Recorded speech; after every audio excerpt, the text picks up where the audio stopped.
मृत पत्नी। एक बार की बात है, एक आदमी और उसकी पत्नी जंगल में रहते थे, जो बाकी जनजाति से बहुत दूर था।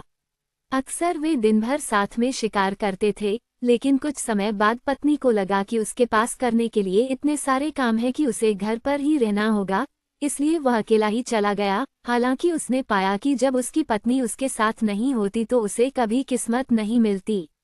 एक दिन जब वह शिकार करने गया था, तो उसकी पत्नी बीमार पड़ गई और कुछ ही दिनों में उसकी मृत्यु हो गई।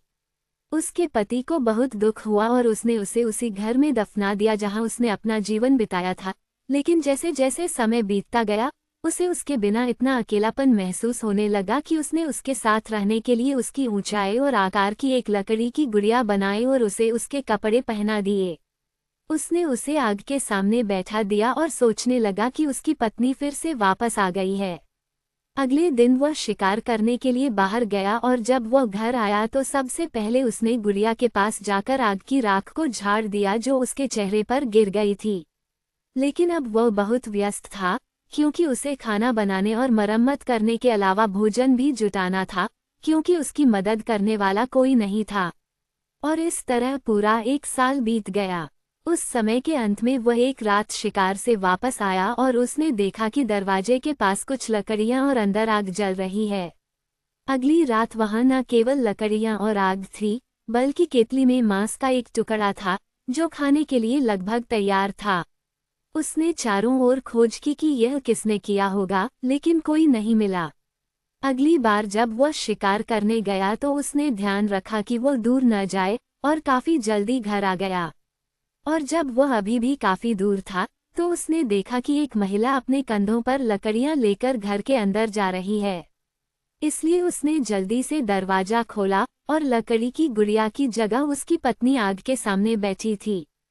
फिर उसने उससे कहा, महान आत्मा को तुम पर दया आ गई, क्योंकि तुम आराम नहीं चाहते थे, इसलिए उसने मुझे तुम्हारे पास वापस आने दिया। लेकिन जब तक हम अपने बाकी लोगों को नहीं देख लेते, तब तक तुम मुझे छूने के लिए अपना हाथ मत बढ़ाना। अगर तुम ऐसा करोगे तो मैं मर जाऊंगी। इसलिए उस आदमी ने उसकी बातें मान ली और वह स्त्री वहीं रहने लगी और लकड़ियां लाकर आग जलाने लगी। एक दिन उसके पति ने उससे कहा, तुम्हें मरे हुए 2 साल हो गए हैं। चलो अब हम अपने कबीले में वापस चले जाएं। तब तुम ठीक हो जाओगी और मैं तुम्हें छू सकता हूँ। और इसके साथ ही उसने यात्रा के लिए भोजन तैयार किया, उसके लिए हिरन के मांस की एक माला और अपने लिए एक, और इस तरह वे चल पड़े।